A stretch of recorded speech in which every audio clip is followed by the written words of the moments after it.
اللہ باللہ العلی العظیم اعوذ باللہ من الشیطان اللعین الرجیم بسم اللہ الرحمن الرحیم الحمد للہ رب العالمین الصلاة والسلام علی اشرف الانبیاء والمرسلین خاتم النبیین سیدنا و مولانا ابی القاسم محمد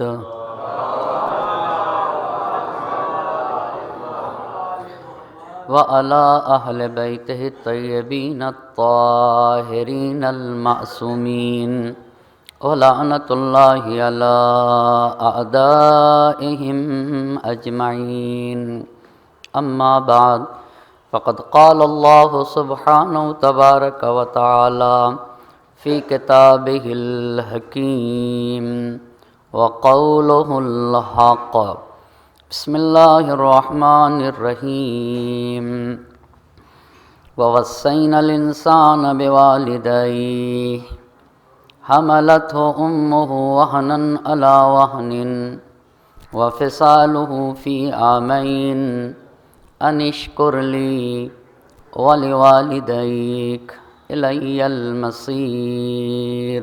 صلوات پڑھتے پر محمد۔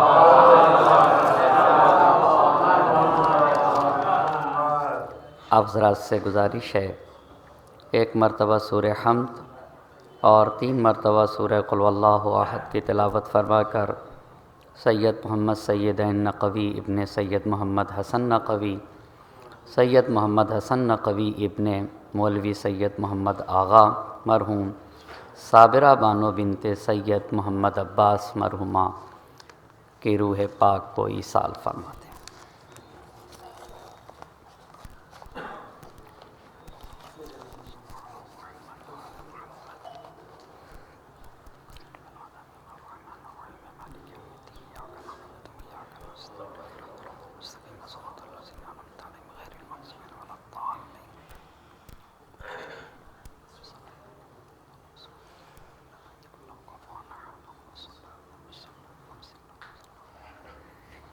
ایک صلوات پڑھ دیجئے بر محمد اور آلہ۔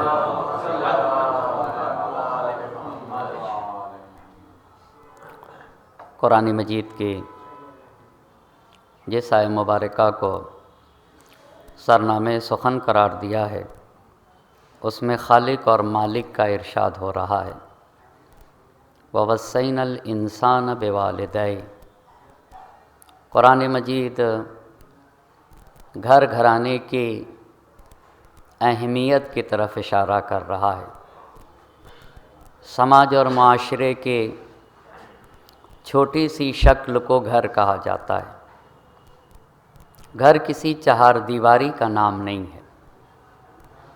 گھر تربیت گاہ اور پرورش گاہ کو کہا جاتا ہے، جہاں طیب و طاہر، پاک و پاکیزہ اور صالح لوگ پروان چڑھتے ہیں، اس جگہ کو گھر کہا جاتا ہے۔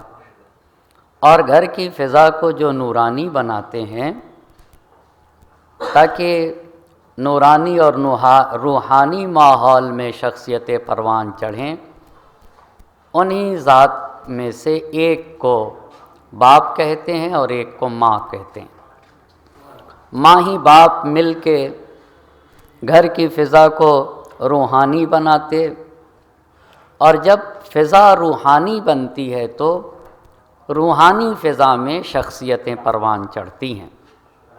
اسی لیے جن گھروں میں جتنی معنویت ہوتی ہے، جتنی روحانیت ہوتی ہے، اسی اعتبار سے شخصیتیں جنم لیتی ہیں، ورنہ ہر گھر میں شخصیتیں پروان چڑھ سکتی تھیں، پر شخصیتوں کو پروان چڑھنے کے لیے فضا اور ماحول کی ضرورت ہے، اور وہ بھی روحانی اور معنوی فضا کے لیے۔ اسی لیے قرآن نے بڑے پیارے لفظوں میں انسان کو خطاب کر رہا ہے قرآن۔ وَوَصَّيْنَا الْإِنسَانَ بِوَالِدَيْهِ، نہ قرآن مسلمان کو خطاب کر رہا ہے اور نہ ہی قرآن مومنین کو خطاب کر رہا ہے۔ قرآن تو انسان کو خطاب کر رہا ہے۔ وَوَصَّيْنَا الْإِنسان، ہم نے انسان کو سفارش کی ہے بِوَالِدَيْهِ، کہ وہ اپنے ماں باپ کا نیک بنے، اپنے ماں باپ کے ساتھ اچھا برتاؤ کرے۔ یہاں تک تو آیت کے فقرے نے ماں اور باپ دونوں کی باتیں کی ہیں۔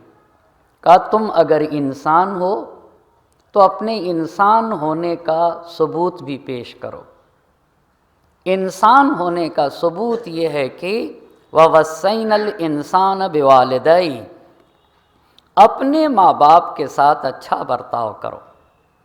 اور اس کے بعد خصوصیت کے ساتھ قرآن ماں کی زحمتوں کا تذکرہ کر رہا ہے۔ حملتہ امہ وہنًا علی وہن، اور سارے انسانوں کو خطاب کرتے ہوئے قرآن کہہ رہا ہے کہ تم دو حالتوں سے گزرے ہو۔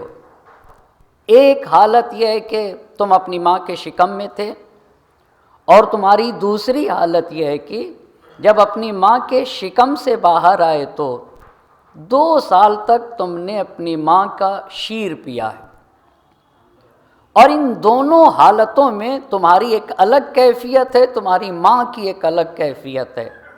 اس کیفیت کو قرآن بتا رہا ہے۔ حملت ہو امہ وہنًا علی وہن، تم اپنے ماں کے شکم میں تھے، پر تمہاری حالت یہ تھی کہ تم پروان چڑھتے جا رہے تھے، اور تمہاری ماں کی حالت یہ تھی وہنًا علی وہن، دن بدن تمہاری ماں گھلتی چلی جا رہی تھی۔ آپ انصاف سے بتائیے، جب ایک بچہ ماں کے شکم میں ہوتا ہے تو ماں کی انرجی صرف ہوتی ہے۔ وہنًا علی وہن کی جو علماء نے تفسیر کی ہے، آپ مجھ سے بہتر جانتے ہیں کہ آج ماں کو کیلشیم کی مشکل ہے، آج فلاں چیز کی مشکل ہے۔ کس وجہ سے؟ وہ بچہ جو ماں کے شکم میں، وہ تو دن بدن پروان چڑھ رہا ہے، پر اس کی ماں دن بدن گھلتی چلی جا رہی ہے۔ اس کو قرآن نے کہا کہ حملت ہو امہ وہنًا علی وہن۔ انسان اس پہ توجہ کرے کہ اس کی ماں نے اسے شکم میں رکھا، وہ پروان چڑھتا گیا، ماں گھلتی گئی، یہ ایک بات۔ وَفِصَالُهُ فِي عَامَيْنِ، اور جب اس اپنی ماں کے شکم سے باہر نکلا تو 2 سال تک اس کی ماں نے اسے دودھ پلایا ہے۔ یہ بھی توجہ کرنے کی ضرورت ہے، دودھ پلایا ہے۔ ایک ماں اپنی اولاد پہ اپنا وجود صرف کرتی ہے۔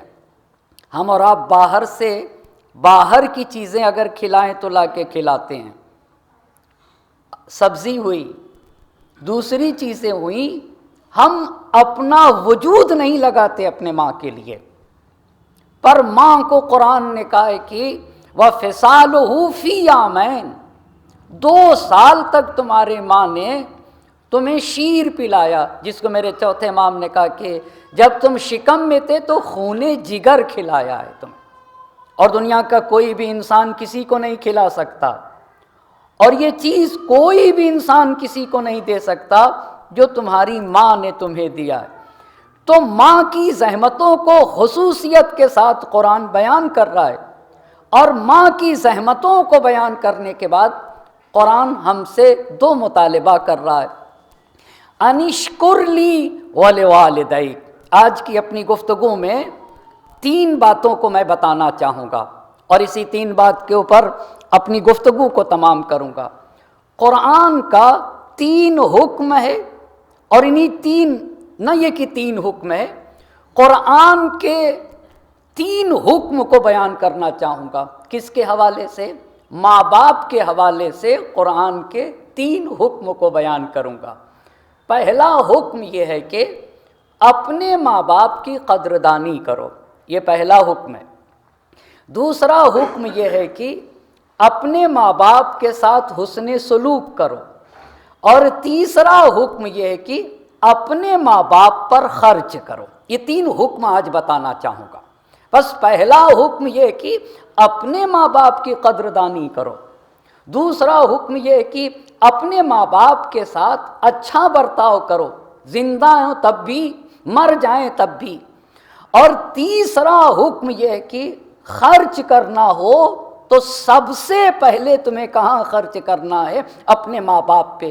بس یہ 3 حکم بتاؤں گا، اور میں چاہوں گا کہ آپ بھی اپنے اپنے ذہنوں میں ان باتوں کو محفوظ کریں۔ بس پہلا حکم ماں باپ کی قدردانی کا ہے، دوسرا حکم حسن سلوک کا ہے، اور تیسرا حکم انفاق کا ہے، تیسرا حکم انفاق کا ہے۔ اور چوتھی بات یہ بتاؤں گا آج کی مجلس میں کہ اگر ہم نے اپنے ماں باپ کی قدردانی کی، اگر ہم نے اپنے ماں باپ کے ساتھ حسن سلوک کیا، اگر ہم نے اپنے ماں باپ پر انفاق کیا، خرچ کیا اپنے ماں باپ پہ، تو خالق اور مالک ہمیں کیا دے گا؟ اس سے ہماری زندگی میں کیسا بدلاؤ آئے گا؟ انہی 4 باتوں کو وقت کے اندر ختم کرنے کی کوشش کروں گا۔ ایک صلوات پڑھ دیجئے بر محمد اور آل محمد۔ اگر تھوڑا تھوڑا سا آگے آ جائیں تو بعد میں آنے والوں کو آسانی ہوگی۔ ایک اور صلوات پڑھ دیجئے بر محمد اور آل محمد۔ خوب، اب میں بغیر کسی تمہید کے بس قرآن مجید کا پہلا حکم یہ ہے کہ تمہاری ماں نے زحمتیں کی ہیں۔ یہ جو سماج اور معاشرے میں یہ جو مشکلات ہیں نا، اس مشکلات کے راز کو بھی جاننے کی ضرورت ہے۔ ہر انسان پریشانیوں میں، مشکلات میں گرفتار ہے۔ کہیں ایسا تو نہیں ہے نا کہ میرے ماں باپ کا دل ٹوٹا ہو مجھ سے۔ بڑی پیاری بات میرنی صلی اللہ مقامہ نے کہی ہے کہ خیال خاطر احباب چاہیے ہر دم، انیس ٹھیس نہ لگ جائے آبگینوں کو۔ عجیب بات ہے، شیشے کا اگر گلاس ہو، گرے گا، ٹوٹے گا تو آواز آئے گی۔ حتیٰ بارش میں جو بلبلے پھوٹتے ہیں اس میں بھی آواز ہے۔ پر ماں کا دل ٹوٹتا ہے یا باپ کا دل جب ٹوٹتا ہے تو اس میں آواز نہیں آتی ہے، اس میں آواز اسی سے بچے۔ انیس، خیال خاطر، اس احباب کو میں نے وسعت دی ہے۔ خیال خاطر احباب چاہیے ہر دم، انیس ٹھیس نہ لگ جائے آبگینوں کو۔ پوری زندگی صرف کی ہے میرے ماں باپ نے میری تربیت کے لیے، میری پرورش کے لیے، میرے ترقی کے لیے، میرے کمال کے لیے۔ زحمتوں کو یاد کرنے کے بعد خدا نے پہلا حکم کا انشکر لی ولوالدیک، پہلا حکم میری قدردانی کرو، اور میری قدردانی کے ساتھ ساتھ کس کی قدردانی کرو؟ اپنے ماں باپ کی قدردانی کرو۔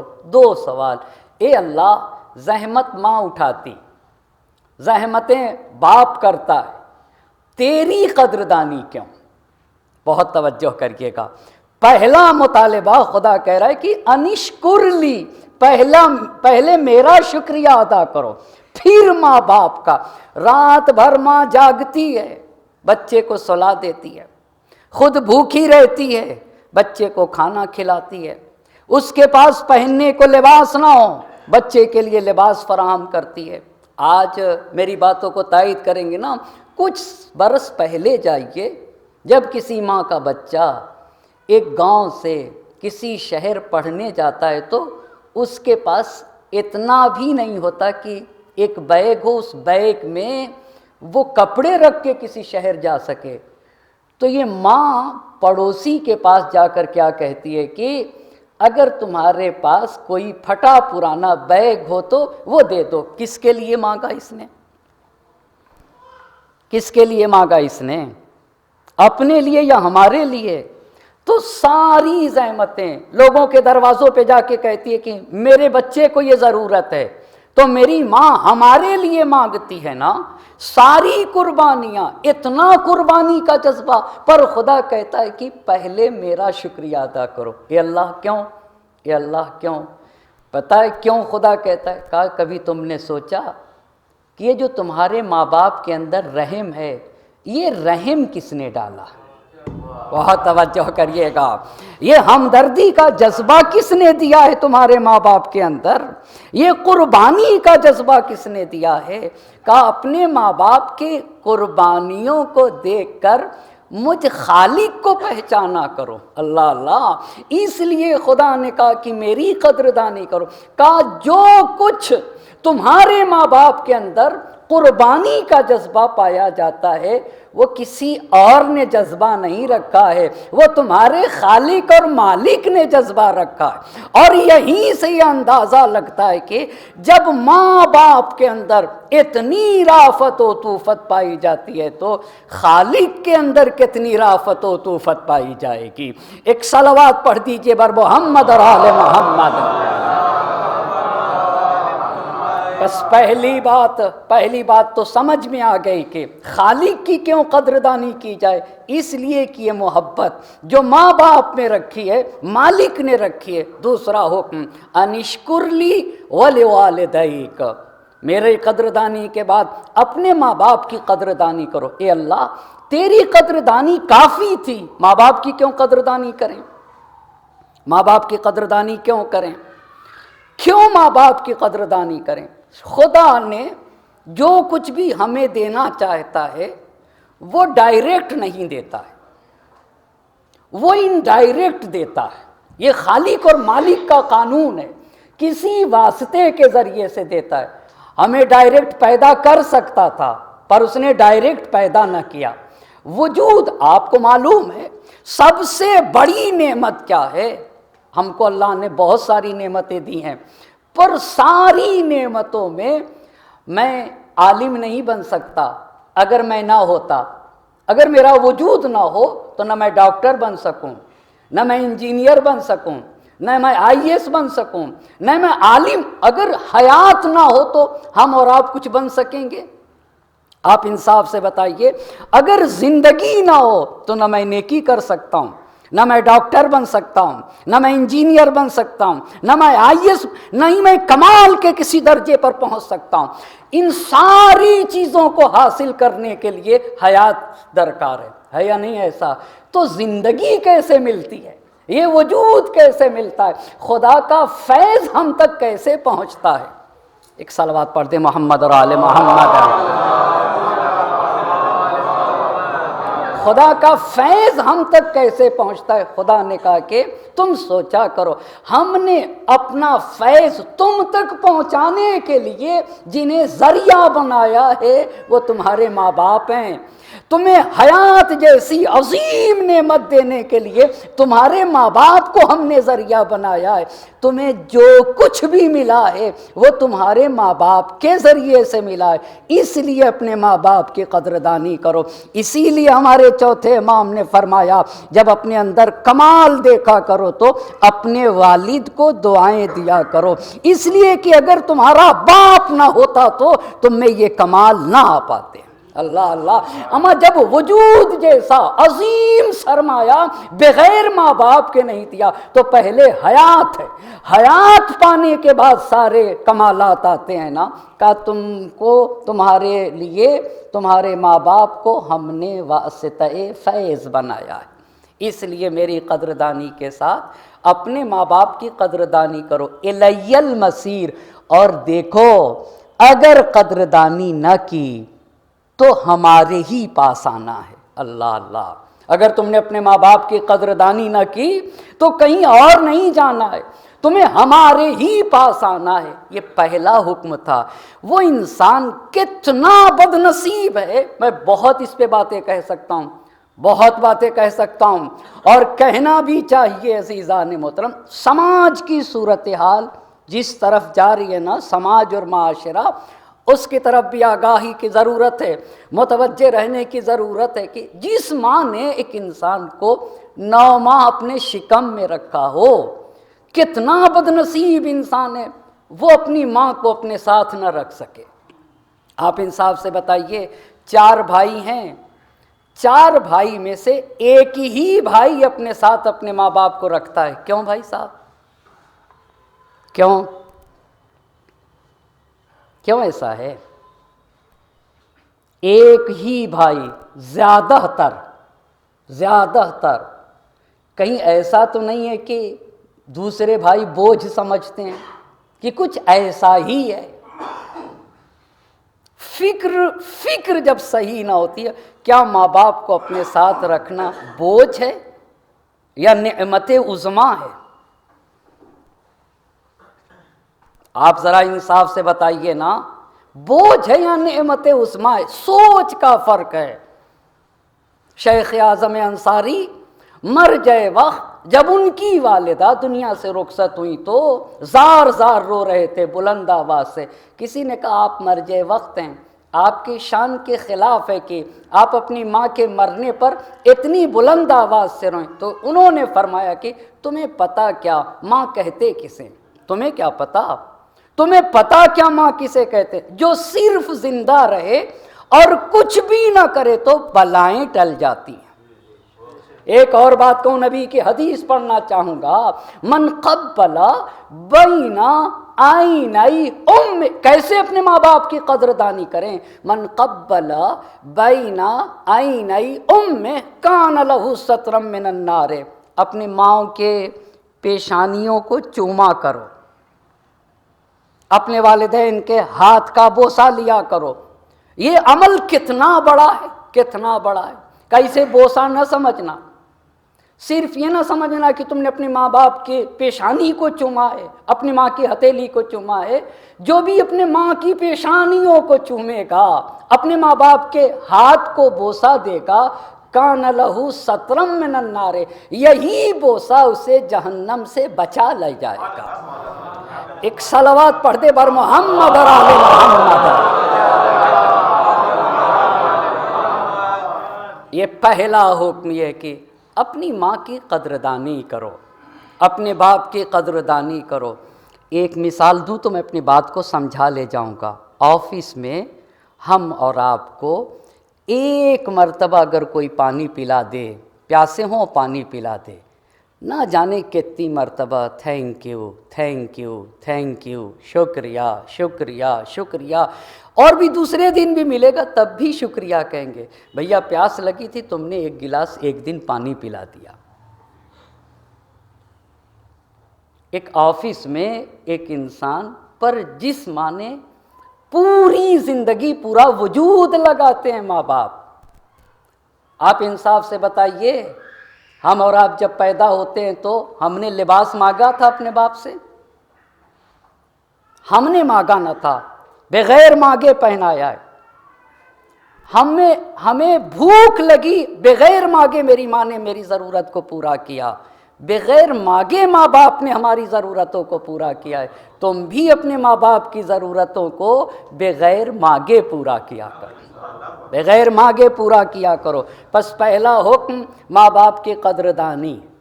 دوسرا حکم اپنے ماں باپ کے ساتھ حسن سلوک کرو. یہ جو حسن سلوک ہے وَبِالْوَالِدَيْنِ احسانًا، یہ احسان اردو کا احسان نہیں ہے، یہ عربی کا احسان ہے. اور عربی کا احسان یعنی حسن سلوک. حسن سلوک کا جو ہمارے اور آپ کے چھٹے امام جعفر صادق علیہ السلام نے جو معنی کیا حسن سلوک کا، وہ یہی کیا. آپ دیکھیں نا، میری اس مثال کو بہت اچھی طریقے سے، بچہ جھولے میں، ماں کچن کے اندر، بچے کو بھوک لگی، اور یہ قدرت نے نظام رکھا ہے کہ ماں کو احساس ہوا کہ میرا بچہ بھوکا ہے. بچہ چلایا نہیں، رویا بھی نہیں، بول بھی نہیں سکتا تھا. ماں دوڑی دوڑی آئی، اس کو اپنے سینے سے لگایا، اس کی ضرورت کو پورا کر دیا. کیسے بغیر مانگے میری ماں نے میری ضرورت پوری کی ہے؟ بغیر مانگے میری ماں نے، مانگ بھی نہیں سکتا تھا. امام نے کہا حسن سلوک کا مطلب یہ ہوتا ہے کہ اللہ تکلفہما ان یسألاک شیئا مما یحتاجان الیہ. حسن سلوک کا مطلب یہ ہے کہ زندگی میں اپنے ماں باپ کی ضرورتوں کو پڑھتے رہو، پڑھتے رہو. ایسا نہ ہو کہ تمہارے ماں باپ تقاضا کرے پھر تم ان کی ضرورتوں کو پورا کرو۔ تقاضا کرنے سے پہلے اگر اپنے ماں باپ کی ضرورتوں کو پورا کیا تو اسے کہا جائے گا کہ تم نے اپنے ماں کے ساتھ یا اپنے باپ کے ساتھ حسن سلوک کیا۔ اپنے ماں باپ کے ساتھ تم نے کیا کیا ہے؟ حسن سلوک کیا۔ اور پھر یہ جو حدیث کہتی ہے کہ فلا تقل لہما اف، اپنے ماں باپ کو اف بھی نہ کہو، اس کی بھی میرے امام نے تفسیر کی، کہا اگر وہ تمہیں سختیوں میں رکھیں تو اف نہ کہو، اور اگر مارے تمہیں تو انہیں جھڑکو نہیں۔ اور پھر قرآن نے کہا قل لہما قولا کریما، کریمانہ انداز میں گفتگو کرو۔ صادق آل محمد سے جب پوچھا گیا یہ کریمانہ انداز سے گفتگو کا مطلب کیا ہوتا ہے، امام نے فرمایا اگر مان لیں تمہارے ماں باپ تمہیں ضرب لگاتے ہیں تو تم خدا کی بارگاہ میں کہو غفر اللہ لکما، اگر وہ مارے تو تم کہو کہ اللہ میرے ماں باپ کو معاف کر دے، میرے ماں باپ کی مغفرت فرما، ذالک منک قول کریم۔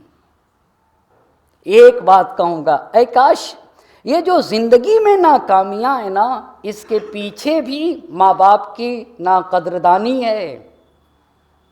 یہ جو حدیث کہتی ہے کہ الجنتو تحت اقدام الامہات، جنت ماں کے پیروں تلے ہے، اس کا کیا مطلب ہوتا ہے؟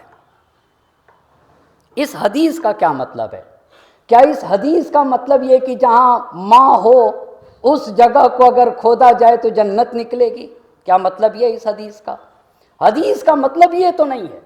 پھر حدیث کا مطلب کیا ہے کہ الجنتو، اب میرے اشارے پہ، الجنتو تحت اقدام الامہات، اس حدیث کے بہت سارے معنی اور مفہوم بتائے گئے، علماء نے بیان کی، ایک معنی میں بتانا چاہوں گا، الجنتو تحت اقدام الامہات، جنت سے مراد عظمتیں، کمالات، فضیلتیں، سارے درجات لے لیجئے، جو کچھ زندگی میں تم چاہتے ہو نا، اگر بلندیاں چاہتے ہو تو خاک پائے مادر کو اپنی آنکھوں کا سرما بناتے چلے جاؤ، اللہ تمہیں کامیابیوں سے سرفراز کرتا چلا جائے گا۔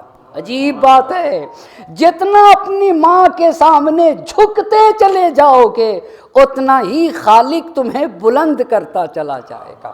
عجیب بات ہے، یہ یہ مطلب ہے حدیث کا، الجنتو تحت اقدام الامہات کا مطلب یہ ہے الجنتو۔ پس دوسرا معنی، پہلا قدردانی، دوسری بات حسن سلوک کا مطلب یہ ہوتا ہے کہ ان کی ضرورتوں کو مانگنے سے پہلے پورا کیا جائے۔ کچھ لوگ کہتے ہیں کہ مولانا صاحب اماں ابا کا خیال کرتے ہیں تو بیگم ناراض ہوتی ہیں۔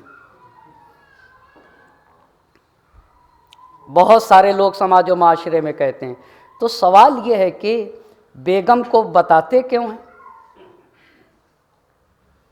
کیا ماں باپ کو دینے کے لیے بیگم کو بتانا ضروری ہے؟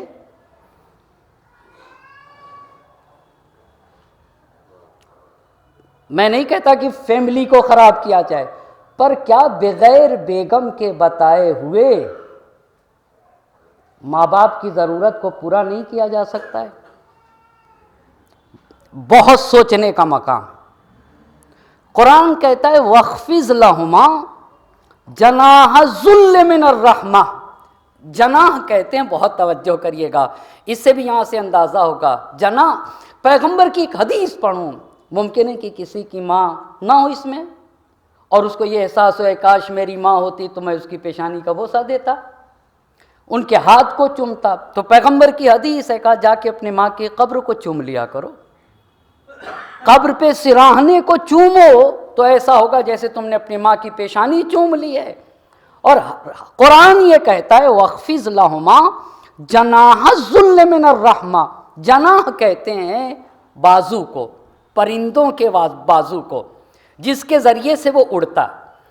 ایک کبوتر یا کسی بھی پرندے کو اوپر جانے کے لیے کتنا جائے گا وہ اوپر؟ جتنے اس کے بازو مضبوط ہوں گے اتنا ہی اوپر جائے گا۔ اور اسی لیے آپ نے دیکھا ہوگا کہ جو لوگ کبوتر پالتے ہیں اور اڑاتے ہیں وہ انہیں اچھی غذائیں دیتے ہیں تاکہ اس کے بازو مضبوط ہوں اور بلندیوں تک پہنچ جائے۔ تو جناح جب جانور کے لیے بول لیتے ہیں تو اس سے مراد ہوتے اس کے پر، لیکن یہاں کے اوپر قرآن کہہ رہا ہے وَاخْفِضْ لَهُمَا جَنَاحَ الذُّلِّ مِنَ الرَّحْمَةِ، ہم آپ سے کہہ رہا ہے کہ اپنے قدرت کے پروں کو توڑ دو اپنے ماں باپ کے لیے۔ تو ہمارے پاس کون سے پر ہوتے ہیں؟ کیا ہمارے پاس بھی پر ہوتے ہیں؟ جی ہاں پر ہوتے ہیں۔ وہ کیسے؟ وہ کیسے؟ اب میں ایک مثال دوں تو میری بات سمجھ میں آ جائے گی۔ مثال کے طور پہ میں ایک دیہات کا رہنے والا ہوں، میرے ماں باپ معمولی کپڑے پہنتے ہیں، باپ بھی شاید گندا لباس، یعنی کسان ہیں تو لباس صاف ستھرے نہ پہن سکے، پر باپ میں اتنی صلاحیت ہے، اتنی کیپیسٹی ہے کہ مجھے پڑھا دیا، گاؤں سے شہر بھیجا، شہر سے ترقی کرتے کرتے ڈاکٹر بنایا، مثال ہے، ڈاکٹر میں بھی ایم ڈی بنا دیا، اس سے اوپر، اور اس درجے تک پہنچایا، بہت توجہ کریے گا، اس درجے تک پہنچایا کہ جتنے ایم ڈی ڈاکٹرز ہیں نا سارے ایم ڈی ڈاکٹروں کا ٹیچر ہو گیا۔ اور جب M D doctors classroom میں آتے ہیں نا، تو جب میں آتا ہوں کلاس روم میں تو جتنے ایم ڈی ڈاکٹرز ہیں سب کھڑے ہو جاتے ہیں، اور جب تک کہتا نہیں ہوں اس وقت تک بیٹھتے نہیں ہیں۔ اب یہ بتائیے میرے پاس پر ہیں یا نہیں ہیں؟ قدرت کے پر، مجھے اختیار اتنا اس مرتبے تک پہنچ جاؤں۔ اب تو سارے ایم ڈی ڈاکٹرز اتنا میرا احترام کرتے جب تک کہتا نہیں بیٹھ جائیں۔ خدا کی قسم قرآن کو تو ذرا، اب یہ بتائیے انہی میں اگر میرے باپ آ جائیں، انہی میں میرے باپ آ جائیں تو آپ یہ بتائیے میں اپنے باپ کے لیے جھکوں یا نہ جھکوں؟ جھکوں یا نہ جھکوں؟ قرآن کہتا ہے کہ وَاخْفِضْ لَهُمَا، سماج اور معاشرے میں جس مرتبے تک پہنچ جاؤ وَاخْفِضْ لَهُمَا جَنَاحَ الذُّلِّ مِنَ الرَّحْمَةِ، لیکن جب تمہارے ماں باپ آ جائیں چاہے جاہلی کیوں نہ ہو، اپنی قدرت کو پروں کو توڑ دو۔ اللہ اللہ، اپنی قدرت کے پروں کو توڑ، یہ تمہارے ماں باپ کا کمال تھا کہ خود جاہل رہ گئے پر تمہیں صاحب کمال بنا دیا۔ یہ تمہارے ماں کا، مگر سماج اور معاشرے میں لڑکا پڑھ لیتا ہے، ڈاکٹر بن گیا، گاؤں کا باپ تھا، اب اس کے ڈاکٹر ملنے آتے ہیں تو اپنے باپ کا تعارف کراتے ہوئے شرماتا ہے۔ ابا دیہاتی ہیں، ابا دیہاتی، بلکہ اس کو تو فخر سے ملوانا چاہیے، دیکھو یہ میرے باپ دیہات کے تھے پر اتنے صلاحیت اور کیپیسٹی کے مالک تھے کہ دیہات کے رہتے ہوئے بھی مجھے ایسا بنایا ہے۔ سوچ کی بات ہے، دیہات کے رہتے ہوئے بھی مجھے ایسا بنایا۔ بس پہلی بات قدردانی، دوسری بات کیا ہے؟ حسن سلوک۔ حسن سلوک کا مطلب یہ ہے کہ ضرورت کو مانگنے سے پہلے، سوال کرنے سے پہلے اپنے ماں باپ کی ضرورتوں کو پورا، ضروری نہیں ہے کہ اپنی شریک حیات سے بتا ہی کہ ماں باپ کی ہیلپ کی جائے، پر ماں باپ کی مدد کرنا ضروری ہے تاکہ میری عاقبت بخیر ہو، میرا انجام بخیر ہو، میری دنیا خوشگوار رہے، میری آخرت بھی خوشگوار رہے۔ تیسرا حکم خرچ کرو اپنے ماں باپ پہ آ گیا، خرچ، انفاق۔ انفاق میں مثال دوں تو بات سمجھا سکوں گا۔ 2 گلاس پانی ہے، 2 لوگ ہیں، 1 گلاس خود پی لوں، دوسرا گلاس دوسرے کو دے دوں، اسے کہتے ہیں انفاق۔ جو اللہ نے تمہیں رزق دیا ہے، رزق دیا ہے، اس میں سے اپنے اوپر اور اپنے ماں باپ پہ۔ ایک بات اور کہنا چاہوں گا، کبھی بھی، بلکہ قرآن کی آیت پڑھوں، یسألونک ماذا ینفقون، ماذا ینفقون، اے پیغمبر لوگ آپ سے پوچھتے ہیں کہ کیا خرچ کریں، یہ بتائیے اگر میں آپ سے پوچھوں کہ آج کی اس مجلس میں کیا بٹے گا تو آپ کہیں گے کہ ممکن ہے شیرمال ہو، ممکن ہے بسکٹ ہو، ممکن ہے کچھ ہو، لیکن میں آپ سے پوچھوں کہ آج کی اس مجلس میں کیا بٹے گا تو آپ کہیں کہ چھوٹے امام باڑے میں بٹے گا، بڑے امام باڑے میں بٹے گا، کہیں مفتی گنج میں بٹے گا، شیش محل میں بٹے گا۔ تو سوال تو یہ کیا بٹے گا، اور جواب کیا دیا جا رہا ہے؟ کہاں بٹے گا۔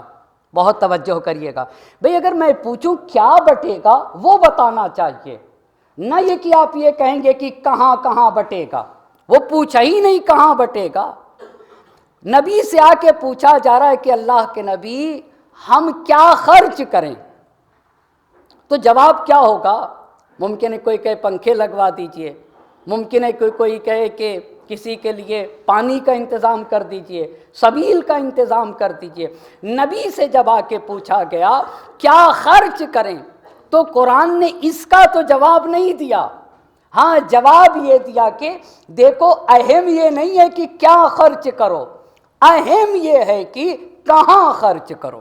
بہت توجہ کریے گا، اہم یہ نہیں ہے کہ انسان زندگی میں کیا خرچ کرتا ہے، اہم یہ ہے کہ کہاں خرچ کرتا ہے، تو کہاں خرچ کیا جائے۔ قُلْ مَا أَنفَقْتُم مِّنْ خَيْرٍ فَلِلْوَالِدَيْنِ وَالْأَقْرَبِينَ وَالْيَتَامَىٰ وَالْمَسَاكِينِ وَابْنِ السَّبِيلِ۔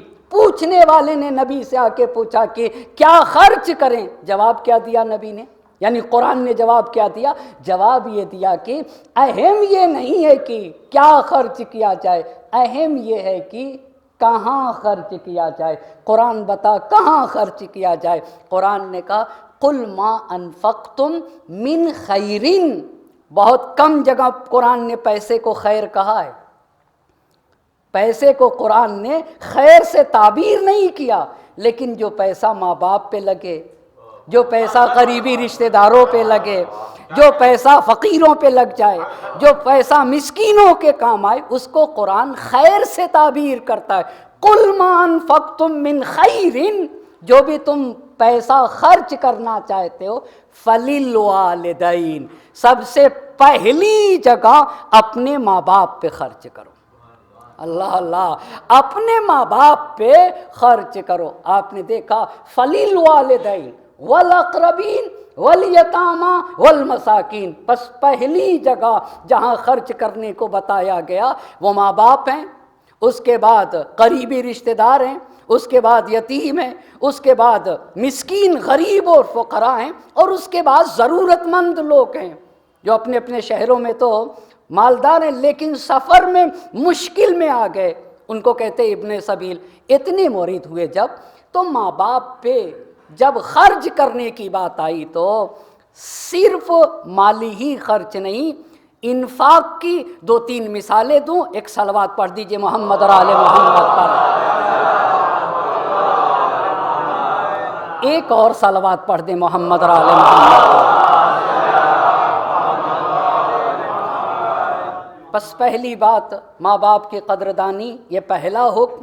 دوسرا حکم حسن سلوک۔ حسن سلوک یہ ہوا کہ مانگنے سے پہلے ضرورتوں کو پورا کرو۔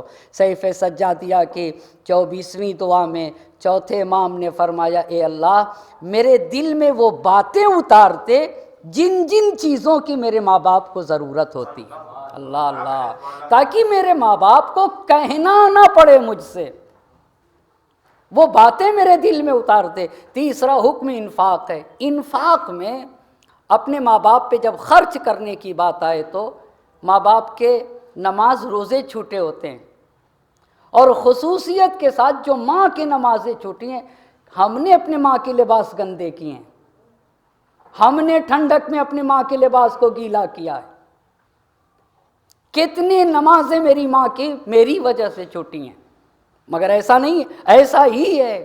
اسی لیے امام نے فرمایا کہ ما یمنع الرجل منکم، آخر تم اس کو کیوں نہیں سوچتے ہو، کیا چیز تمہارے لیے مانے بنی ہے؟ یصلی عنہما، اپنے ماں باپ کی طرف سے نمازیں پڑھواؤ، یتصدق عنہما، اپنے ماں باپ کی طرف سے صدقہ دو، یحج عنہما حج نہیں کر سکیں تو حج کرا دو، یصوم عنہما روزے رکھوا دو اپنے ماں باپ کے۔ پس آپ نے دیکھا یہ بھی انفاق ہے اپنے ماں باپ پر، نمازیں پڑھوا دو، صدقے دیا کرو اپنے ماں باپ کی طرف سے، اپنے ماں باپ کی طرف سے حج بجا لے آؤ، اور اپنے ماں باپ کی طرف سے روزے رکھو۔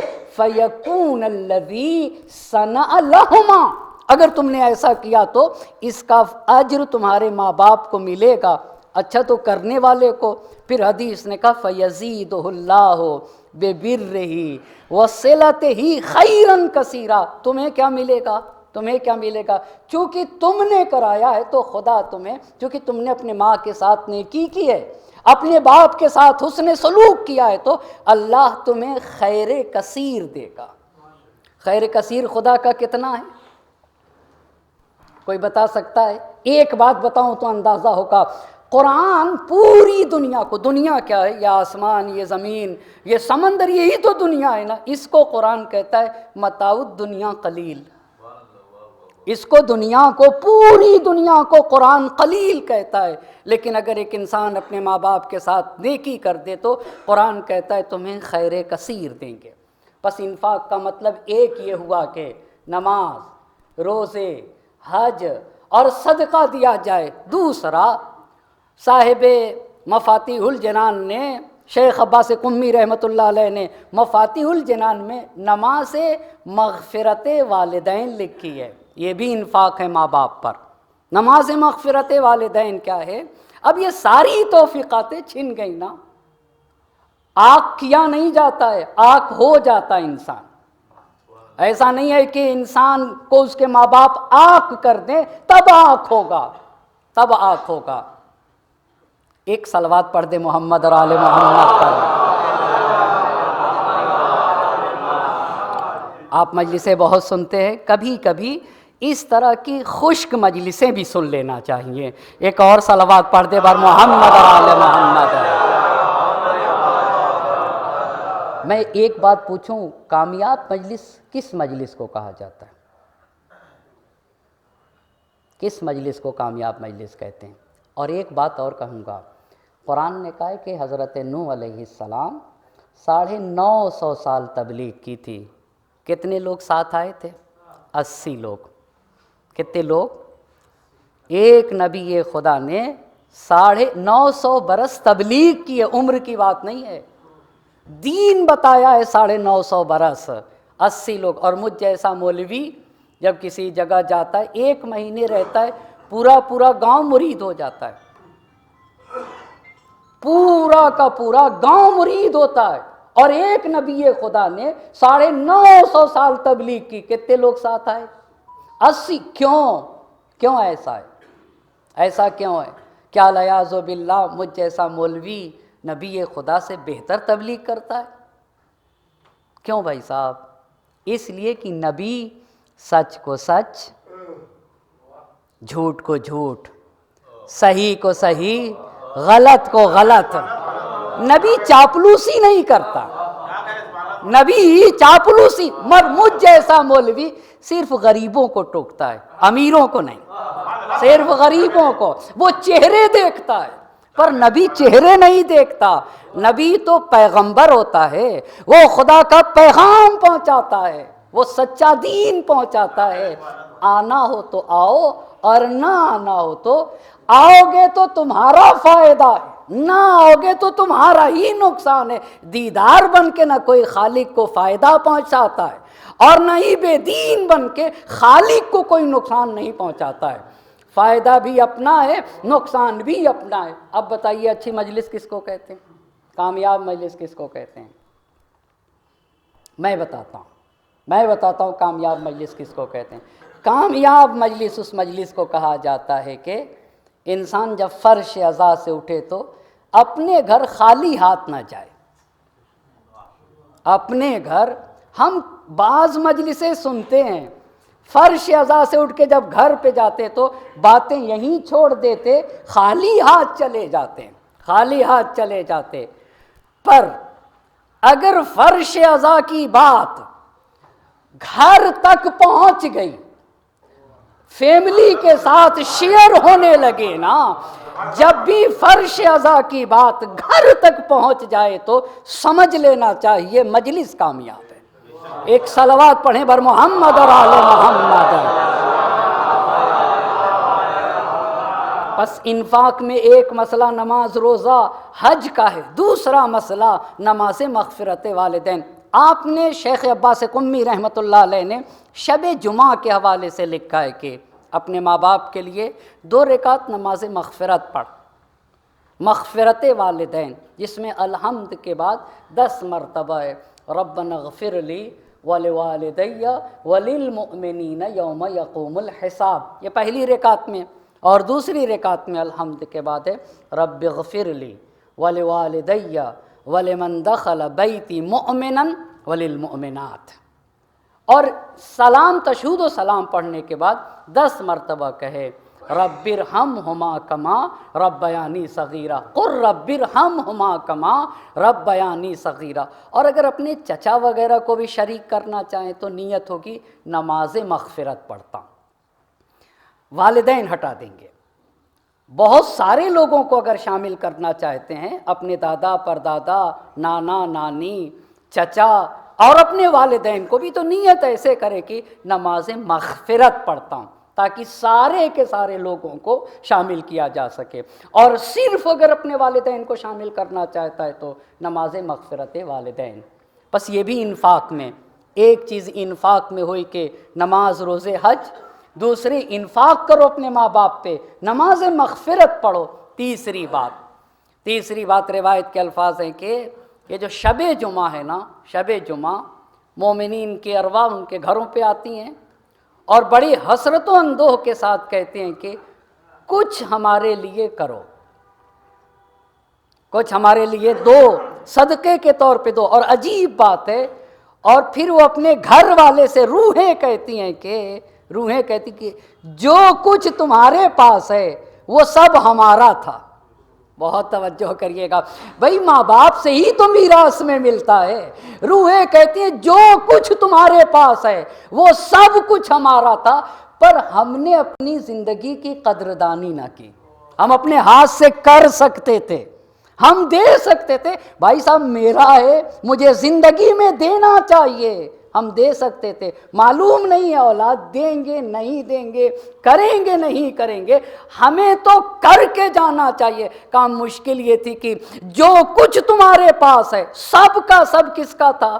سب کا سب ہمارا تھا، پر ہم نے اپنی نعمت کی، اپنی زندگی کی قدردانی نہ کی۔ ہم دے سکتے تھے نہیں دے سکے، ہمیں کر کے جانا چاہیے تھا۔ تم ہمارے لیے کرو، اگر کیا جاتا ہے تو روحیں خوشحال، وگرنہ نا امیدی کے ساتھ واپس چلی جاتی۔ پس پہلا حکم یہ ہوا کہ قدردانی کرو، دوسرا حکم حسن سلوک، تیسرا حکم، ایک صلوات پڑھ دیجئے مل جل کر محمد اور آل محمد پر۔ ایک اور صلوات پڑھ دیں مل جل کر محمد۔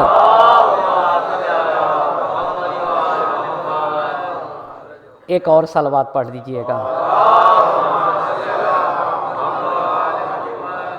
پہلا حکم یہ ہے کہ قدردانی کرو، دوسرا حکم یہ ہے کہ حسن سلوک، مانگنے سے پہلے ضرورت کو پورا کرو، تیسرا حکم ہے کہ خرچ کرو۔ خرچ میں بھی 3 باتیں بتائیں، نماز، روزے، حج اور صدقہ دیا کرو۔ ماں باپ کے لیے علماء نے لکھا ہے کہ 2 اہم چیزیں، وہ میں آپ کی خدمت میں عرض کروں۔ ہمارے مراجع میں سے اور بزرگان میں سے، بزرگ عالم میں سے ان کی سیرت ہے کہ ہمیشہ ایک دعا کرتے رہے، اللہم ارض عنا والدینا۔ یہ بہت بڑی دعا ہے، اے اللہ ہم سے ہمارے ماں باپ کو راضی رکھ۔ پوچھنا بھی چاہیے اپنے ماں باپ سے کہ آپ ہم سے راضی ہیں یا نہیں ہیں، ہم سے راضی ہیں یا نہیں ہیں۔ اللہم ارض عنا والدینا، اے اللہ ہم سے ہمارے ماں باپ کو راضی رکھ۔ یہ بہت بڑا سرمایہ ہے، یہ پہلی بات۔ دوسری بات یہ ہے کہ ماں باپ کے ساتھ نیکی کرنے کا ایک مسئلہ یہ ہے کہ ہم کبھی کبھی اچھے ریسٹورنٹ پہ چلے جاتے ہیں، ہمیں اچھا کھانا کھانے کا دل چاہا، تو ہم چلے جاتے کھا لیتے، پر سماج اور معاشرے کا غریب انسان اچھا ریسٹورنٹ نہیں دیکھ پاتا ہے، تو ہم اپنے گھر سے کھانا پکا کے کسی غریب کے گھر نہ بھیجیں، بلکہ کوئی ریسٹورنٹ بک کر دیں اس کے لیے، اور دل میں یہ رہے کہ یہ میرے ماں باپ کی طرف سے آج جا کے، اور اس سے کہیں کہ تم جاؤ اپنی فیملی کے ساتھ فلاں ریسٹورنٹ پہ کھانا کھا لو، اور اس سے یہ بھی نہیں بتانا ہے کہ یہ ہمارے ماں باپ کے حسن سلوک اور ہمارے ماں باپ کے ایصال ثواب کے لیے، کچھ بھی نہیں، صرف اس کے دل کو خوش کرنا ہے کہ وہ آج اپنی فیملی کے ساتھ جا کے کسی اچھے ریسٹورنٹ پہ اپنی پسند کا کھانا کھا لے، اور نیت یہ ہوگی کہ اس کا ثواب میرے ماں باپ کو ملے گا۔ یہ بہت بڑا عمل ہے۔ اپنے گھر سے اپنی پسند کا پکایا ہوا کھانا نہ دیں اسے، اس سے کہیں کہ جیسے ہم کبھی زندگی میں اچھے ریسٹورنٹ پہ جا کے اچھا اپنی پسند کا کھانا کھانا چاہتے ہیں، پیسے ہم پے کریں اور کہیں کہ آج تم جا کے، چاہے وہ مسجد کے مؤذن ہوں، چاہے وہ کسی مدرسے کے خادم ہوں، یا سماج اور معاشرے کا کوئی غریب انسان ہو جو اچھا ریسٹورنٹ نہ دے سکے، یہ ہوا انفاق کرو۔ ملے گا کیا؟ اب یہیں پہ ایک ہی بات کو عرض کروں گا۔ کچھ لوگ سمجھتے ہیں کہ اپنے ماں باپ پہ خرچ کریں گے تو پیسہ ہمارا کم ہو جائے گا، یہ بھی نگیٹو سوچ ہے۔ شہید مرتضیٰ مطہری رحمۃ اللہ علیہ نے اپنی زندگی میں یہ لکھا ہے کہ میں حیران ہوں کہ میں نے اتنے زیادہ کام کیسے کر لیے۔ اس پہ بھی ہمارے قوم کے جوان سوچیں کہ میں حیران ہوں۔ آپ یقین مانیے گا، اگر آپ ان کی کتابوں کو دیکھیے گا تو، اور جو زمانے سے مربوط کتابیں لکھی ہیں، عقل بشر حیران ہے کہ ایک انسان نے اتنی کتابیں کیسے لکھ ڈالیں۔ تو انہوں نے صرف کہا کہ میں نے جب اپنی زندگی کے بارے میں سوچا تو ایک ہی راز سمجھ میں آیا، اور وہ راز یہ تھا کہ میرے والد بیمار تھے، میرے پاس پیسے بھی کم تھے، پر میں اپنے والد کا علاج کرتا تھا، اپنے والد پہ پیسے لگاتا تھا۔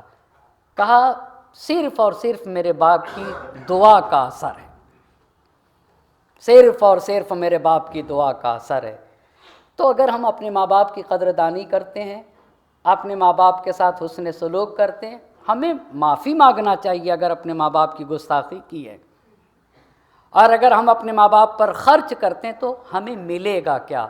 امام حسین کی دعائے عرفہ میں یہ فرمان ہے کہ اے اللہ، اس نے کھویا کیا جس نے تجھے پا لیا، اور اس نے پایا کیا جس نے تجھے کھو دیا۔ کتنا بڑا فرمان ہے۔ تو رضائے مالک کہاں سے ملتی ہے؟ بہت توجہ کریے گا، خالق کہاں سے ملتا ہے؟ کہ سید الشہداء نے کہا کہ اس نے کھویا کیا جس نے تجھے پا لیا، اور اس نے پایا کیا جس نے تجھے کھو دیا۔ تو یہ حدیث قدسی ہے کہ خالق اور مالک نے یہ کہا، اولو ما کتب اللہ فی لوح المحفوظ، دو چیزیں اللہ نے لوح محفوظ میں لکھی۔ پہلی بات، انی لا الہ الا انا، میں تمہارا وحدہ لا شریک خدا ہوں، یہ پہلی بات لکھی۔ دوسری بات لکھی، من رضی منہ والدا فانا منہ راض، اے لوگو سن لو، جس سے ان کے ماں باپ راضی اس سے میں خدا راضی۔ سیدھا سیدھا فلسفہ ہے۔ سید الشہداء نے کہا جسے خدا ملا اس نے کھویا کیا، اور جس نے خدا کو کھو دیا اس نے پایا کیا؟ ملتا کہاں سے ہے؟ ماں باپ کی رضا سے۔ بس اعلیٰ علیین میں کل قیامت میں نیک لوگوں کے سردار وہ ہوں گے، سید الابرار یوم القیامت من بر والدیہ بعد وفاتہما، جو لوگ اپنے ماں باپ کے ساتھ ان کے مرنے کے بعد نیکیاں کرتے ہیں نا، قیامت میں نیک لوگوں کے سردار ہوں گے۔ جو قیامت میں سب سے اچھے لوگ ہوں گے نا، ان کے سردار ہوں گے، اور یہ کہا جائے گا کہ ان کو سرداری اس لیے ملی ہے کہ انہوں نے مرنے کے بعد اپنے ماں باپ کے حق میں نیکی کی ہے، اپنے ماں باپ کے نیک ہیں۔ بس عزیزان محترم، خصوصیت کے ساتھ میرے چوتھے امام نے جہاں باپ کا تذکرہ کیا، خوب دعائیں اپنے ماں باپ کے حق میں 24ویں دعا پڑھنا چاہیے صحیفہ سجادیہ کی. وہاں ماں کے بارے میں ایک عجیب بات کہی میرے امام نے، فحق امک ان تعلم انہا حملتک حیث لا یحمل احد احدا. اے انسان اتنا تو پہچان، تیری ماں کا حق یہ ہے کہ تیری ماں نے تجھے وہاں رکھا جہاں دنیا کا کوئی انسان کسی کو نہیں رکھتا. اسی فکرے سے مجھ جیسا چھوٹا سا طالب علم یہ کہتا ہے اور ہمیشہ کہتا رہوں گا، میرا روم اور میرے ماں باپ کا روم، میری ماں کا روم میرے روم سے اچھا ہونا چاہیے. کیوں؟ اس نے وہاں رکھا جہاں کوئی نہیں رکھتا. اللہ اللہ.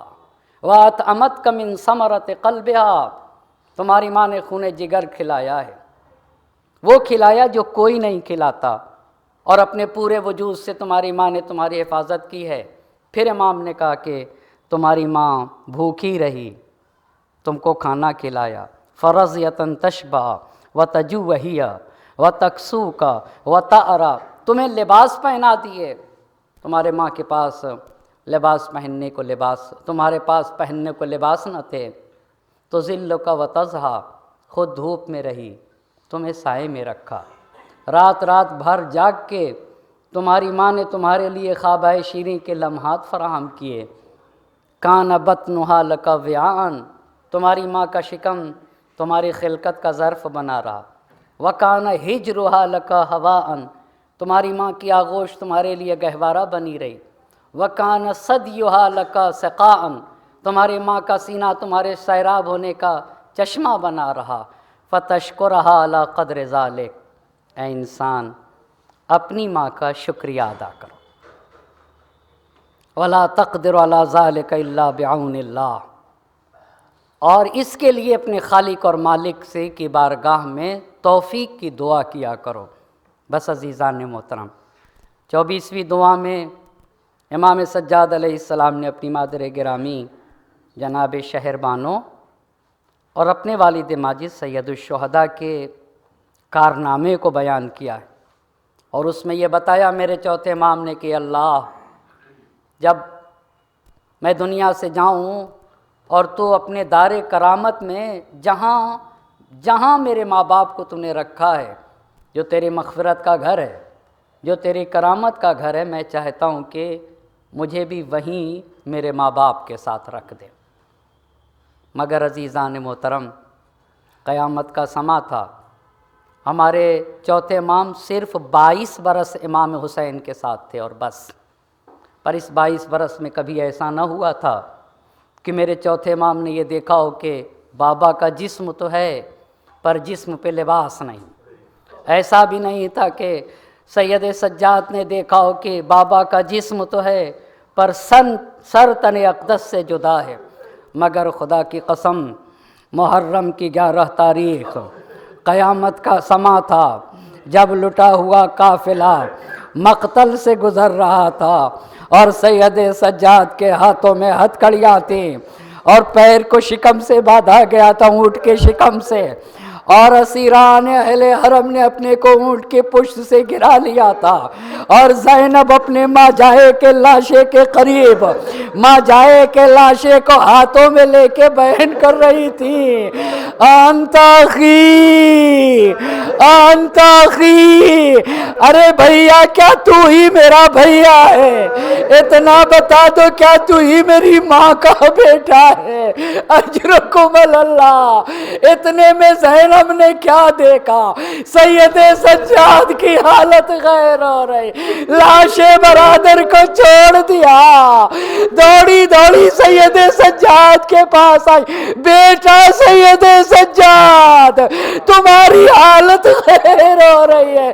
سید سجاد نے کہا، پھوپھی اماں، بوڑھے بابا کا لاشا، جوان بیٹا، ہاتھوں میں ہتھکڑیاں، پھوپھی اماں میرے بابا پہ نماز نہ پڑھی گئی، میرے بابا کا لاشا سے پردے لحد نہ کیا گیا، پھوپھی اماں لوگ میرے بابا کے قریب نہیں آتے۔ زینب نے سید سجاد کو دلاسا دیا، سید سجاد گھبراؤ نہیں، میرے حسین کی قربانی رائے گاہ نہ جائے گی، یہی میرے حسین کا مزار بنے گا، یہی میرے حسین کا روضہ بنے گا، یہی میرے حسین کی قبر بنے گی، مومنین میرے حسین کی زیارت کو آئیں گے۔ سید سجاد میرے ماں جائے کا خون رائے گا نہ جائے گا۔ انک انت السمیع العلیم۔ آپ حضرات سے گزارش ہے 1 مرتبہ سورہ حمد اور 3 مرتبہ سورہ قل واللہ احد کی تلاوت فرما کر سید محمد سیدین نقوی ابن سید محمد حسن نقوی مرحوم سید محمد حسن نقوی ابن مولوی سید محمد آغا مرحوم صابرہ بانو مرحومہ بنت سید محمد عباس کی روح پاک کو ایصال فرما دیں۔